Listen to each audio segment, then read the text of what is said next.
Hi everyone and welcome to the channel. From today onwards we'll be starting a new K-drama and that is Mr. Sunshine. Mr. Sunshine is a Korean drama released in 2018. So without any further delay, let's get into it. Episode 1 के शुरुआत में हम एक आदमी को देख पाते हैं जो सोल्जर के यूनिफॉर्म पहने न्यूयॉर्क की एक म्यूज़िक शॉप के सामने खड़ा हुआ था।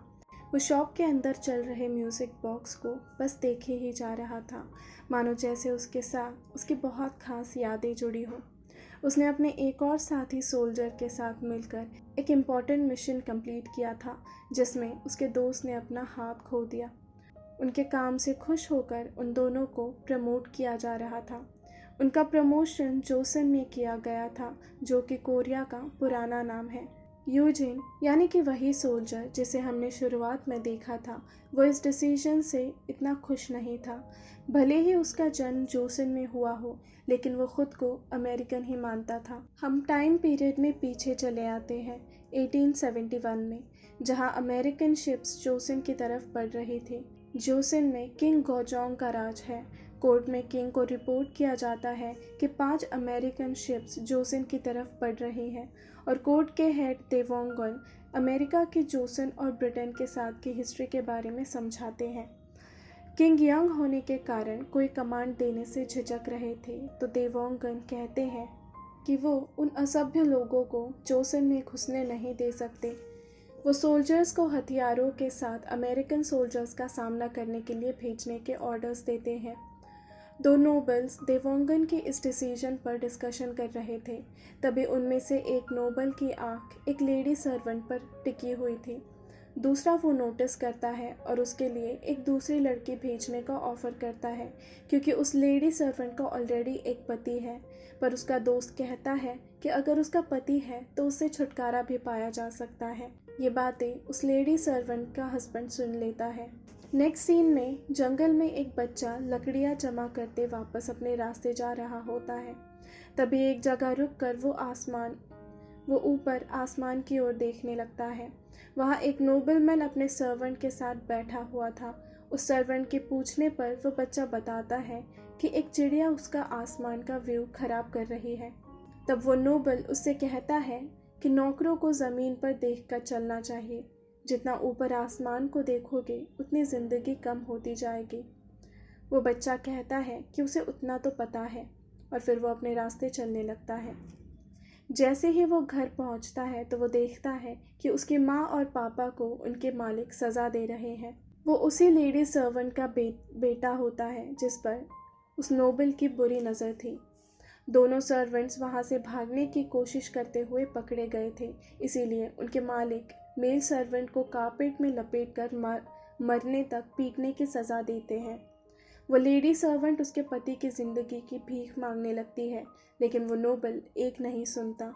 वो उस बच्चे को, जिसका नाम यूजिन होता है, उसे भी मार डालने को कहता है।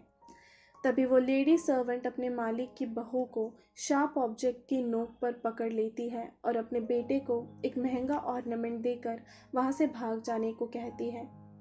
यूजिन ना चाहते हुए भी वहाँ से भाग जाता है। उस नोबल के आदमी उसके पीछे भागते हैं। वो वापस मुड़ के देखता है तो उसकी माँ कुएं में कूदकर अपनी जान दे चुकी होती है और उसके पापा की भी इतनी मार खाने के बाद मौत हो चुकी थी। वो नोबलमैन कैप्टर्स को यानी कि स्लेव हंटर्स को यूजिन को पकड़ने के लिए भेज देता है। ये कैप्टर्स भागे हुए स्लेव्स को पकड़ने का काम किया करते थे। यूजिन किसी तरह खेतों से चुराए हुए खाने से पेट भरता है और फिर से भागने लगता है। ऐसे ही वो कुछ दिन भागते रहता है और स्लेव हंटर्स भी उसे ढूंढने के लिए सारा गांव छानने लगते हैं। नोबलमैन की बहू एक बच्चे को जन्म देती है। आखिर में यूजिन एक घर में छुपकर खाना खाने लगता है। तब उस घर के मालिक उसे खाना खाते हुए पकड़ लेते हैं और उससे कहते हैं कि धीरे से खाओ वरना बीमार पड़ जाओगे। यूजिन उन्हें वो ऑर्नामेंट देते हुए कहता है कि इसके बदले वो उसे 3 राइस के बैग्स दे और रात को उसे वहाँ सोने दे, क्योंकि वो बहुत थका हुआ है। कि ये चोरी किया हुआ लगता है तो इसे मैं कैसे बेचूं। यूजिन कहता है कि ये चुराया हुआ नहीं है, ये मेरी माँ की जान के जितना कीमती है। वो आदमी कहता है ये तो उनके लिए कुछ ज़्यादा ही कीमती है और यूजिन को वो अपना ऑर्नामेंट लेकर वहाँ से जाने को कहते हैं। तभी वहाँ एक अमेरिकन आकर उन्हें उनसान कहकर आवाज़ लगाता है। वो उनसान का बनाया हुआ चाइनावेयर यानी कि एक किस्म का पॉट चाहता था। उनसान उसे मना कर देते हैं। वो कहता है कि अमेरिकन शिप्स आई हैं और आज उसके पास पैसे भी हैं, पर उनसान उसे और यूजिन दोनों को वहाँ से जाने को कहते हैं। वो जाने लगता है, तभी यूजिन उसे रोककर पूछता है कि ये अमेरिका कहाँ है। इधर बॉर्डर पर लड़ाई की तैयारी शुरू हो जाती है। अमेरिकन सोल्जर्स जोसन के टेंट्स पर बॉम्ब ब्लास्ट करने लगते हैं। जोसन के सोल्जर्स के पास इतनी आधुनिक हथियार ना होने के कारण वो बड़ी तादाद में मारे जाते हैं। एक लड़का इन सब से डरा हुआ अपने पापा से कहता है कि उन्हें वहाँ से भाग जाना चाहिए, पर वो जोसन की फ्रीडम के लिए हार नहीं मानते और अपनी बंदूक लेकर जैसे ही निशाना लगाते हैं, एक गोली सीधा उनके सीने पर आकर लगती है और अपने बेटे के सामने वो अपनी आखिरी सांसें लेते हैं। उनका बेटा फूट फूट कर रोने लगता है, लेकिन जैसे ही वो अमेरिकन सोल्जर्स को अपनी तरफ आते देखता है तो अपने होश संभाल कर वो गन उठाता है। उन सोल्जर्स में से एक आदमी जोसन का एक मिनिस्टर भी होता है। बाद में हमें पता चलेगा कि उसका नाम होता है ली वान एक। वो लड़का गुस्से में गन से उस मिनिस्टर के पैर पर शूट करता है। अमेरिकन सोल्जर्स उस लड़के को और बाकी जिंदा बचे जोसन के सोल्जर्स को बंदी बना लेते हैं। कोर्ट में सोंग-योंग, जो कि किंग का एक लॉयल मिनिस्टर होता है, बैटल की रिपोर्ट देता है कि कैसे कई सोल्जर्स मारे गए हैं और कुछ पानी में डूबकर मर गए। 20 सोल्जर्स को बंदी बना लिया गया है और किंग को उन्हें वापस लाने के लिए कोशिश करनी चाहिए, पर देवोंगन टूट पड़ते हैं कि ना जाने उन्हें छोड़ने के बदले अमेरिकन सोल्जर्स उनसे क्या मांगेंगे। वो सोल्जर्स अपनी जिम्मेदारी नहीं निभा पाए, इसीलिए पकड़े गए। डरपोक है वो सारे, और उनके साथ शांति की प्रस्तावना करना जोसन को बेचने के बराबर होगा। रॉयल कोर्ट से एक नोबल रिप्रेजेंटेटिव के तौर पर अमेरिकन जनरल से मिलता है।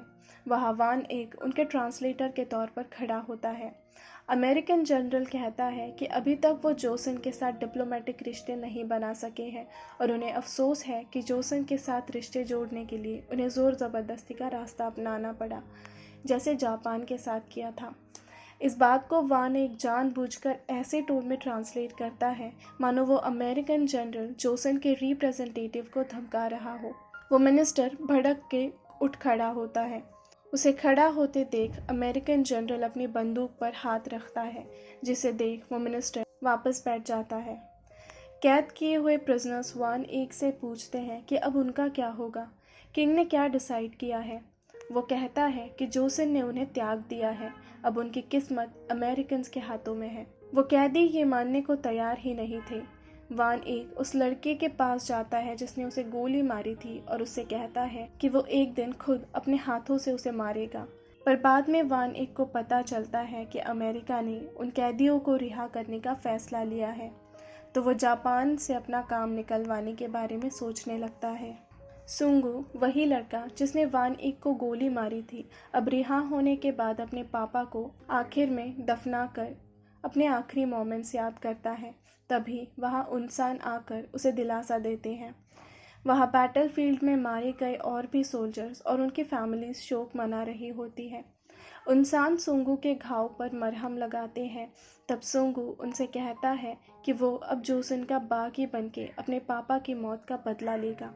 दूसरी सुबह उनसान के घर दोनों स्लेव हंटर्स पहुंच जाते हैं। यूजिन एक लकड़ी के बॉक्स के अंदर छुपा हुआ था, जिस पर उनमें से एक आदमी बैठ जाता है। उनसान उन दोनों को वहां से भगा देते हैं।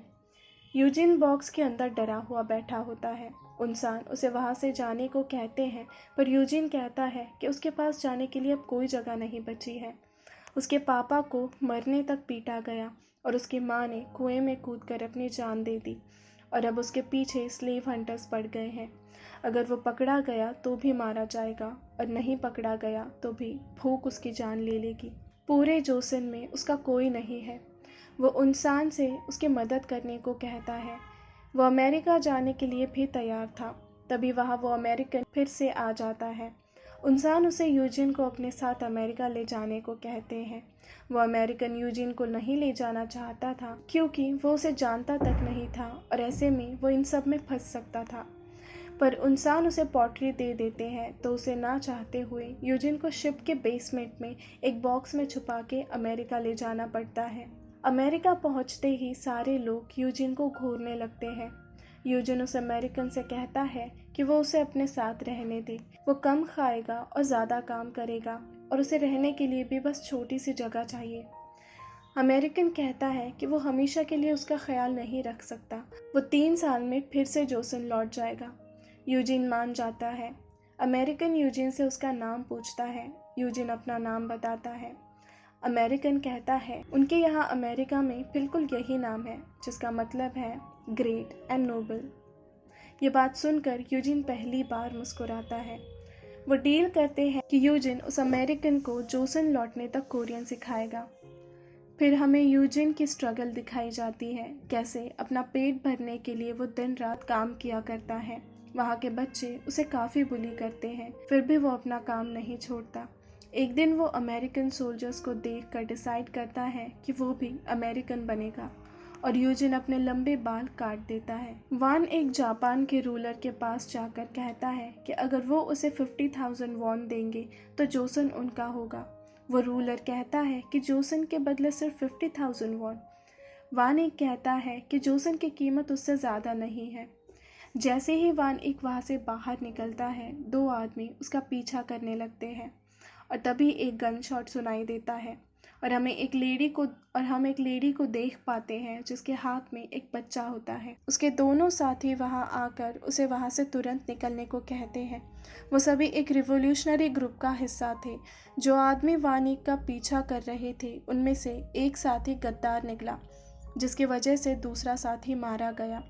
ये बच्चा उसी का होता है। वो लेडी अपने पति और खुद की एक फ़ोटो अपने बच्चे के साथ अपने साथी को थमा देती है क्योंकि उसने अभी अभी बच्चे को जन्म दिया था, इसीलिए वो कमज़ोर थी और अगर वो सबके साथ भाग जाती तो वो सब मारे जाते। इसीलिए वो पीछे रुकने का फ़ैसला लेती है और अपने बाकी 2 साथियों को वहाँ से भाग जाने को कहती है। उस लेडी का नाम होता है ह्वीजिन।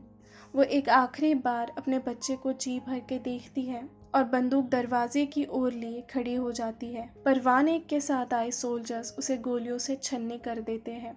मरने से पहले वो उस गद्दार का चेहरा देख लेती है जिसकी वजह से उसके पति सांग वान की जान गई थी। वान एक ह्वीजिन से अपने बाकी साथियों का पता पूछता है, पर वो उसे वार्न करती है कि वो लोग उसे मारने निकले हैं और वो एक दिन उसके लिए ज़रूर आएंगे और ह्वीजिन अपनी आखिरी सांसें लेती है। वान एक कहता है कि उससे पहले वो जोसन बेच डालेगा। सांगवान के मरने की खबर उसके घर तक पहुंच जाती है।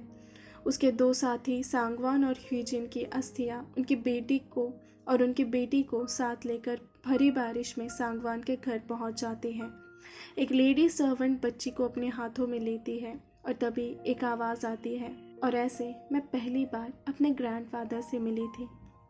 एक छोटा सा बॉक्स जो मुश्किल से 1/2 फुट लंबा था, उसमें मेरे पेरेंट्स की अस्थियां थी और उस ऑटम जोसन जिसे बचाते हुए कितने ही लोगों के जाने गए, उस पर जापानीज नेवी के सोल्जर्स ने हमला करके उसको पूरी तरह तबाह कर दिया। उनके ट्रूप्स का आंकड़ा बस 14 था।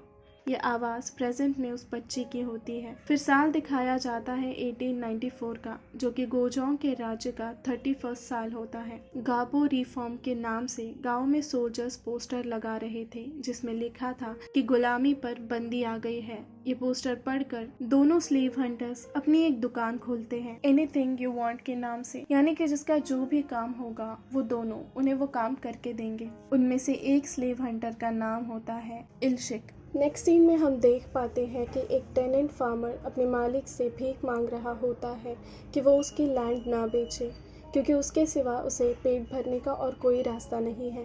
लेकिन उस नोबलमैन को उस फार्मर पर बिल्कुल दया नहीं आती। वो नोबलमैन कहता है कि अगर वो लैंड नहीं बेचेगा तो वो अपने पोते के लिए जो कि फॉरेन पढ़ने जा रहा है, वो उसके लिए फैंसी वॉच नहीं खरीद पाएगा। फिर वो नोबलमैन आकर अपने पोते से बात करने लगता है और उस फार्मर को घसीट के वहाँ से ले जाया जाता है। वो नोबलमैन अपने पोते से पूछता है कि क्या उसे उसका गिफ्ट पसंद आया। उसका पोता, जिसका नाम हीसुंग होता है, अपने चेहरे पर एक फोर्सफुल स्माइल दिखाता है। वो नोबलमैन चाहता था कि उसका पोता फॉरेन में पढ़ के वापस जोसन आए और वहाँ की पॉलिटिक्स को संभाले और फिर शादी कर ले। लेकिन हीसुंग को पॉलिटिक्स में बिल्कुल इंटरेस्ट नहीं होता। उसके चेहरे पर हम साफ देख पाते हैं कि वो कितना कंफ्यूज था कि वो अपने ग्रैंड पेरेंट के प्लान के बारे में क्या करे। नेक्स्ट सीन में हम बड़ी हो चुकी एशिन को देख पाते हैं, जो कि सांगवान और ह्यूजिन की बेटी होती है। एशिन एक बुक पढ़ रही होती है। वो पेडलर उससे पूछती है कि ये ऑर्नामेंट्स कितने सुंदर हैं, क्या उसको पसंद आए। एशिन कहती है बिल्कुल, लेकिन एशिन ने उन ऑर्नामेंट्स को देखा तक नहीं होता। तभी वो पेडलर छुपते छुपाते एशियन को एक पेपर देती है और उसके बदले में एशियन उसे कुछ कॉइन्स देती है।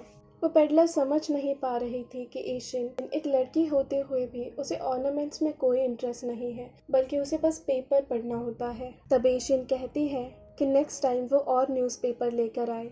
वो पेपर पढ़ती है और एक आवाज़ आती है। ये एक अशांत समय था, जब कल दूर था, आज अपरिचित था और कल का डर था। हम सब अपने अपने तरीके से एक अशांत जोसन का अनुभव कर रहे थे और यहाँ इस ड्रामा का पहला एपिसोड ख़त्म हो जाता है। उम्मीद करती हूँ आपको इस एपिसोड की एक्सप्लेनेशन पसंद आई हो।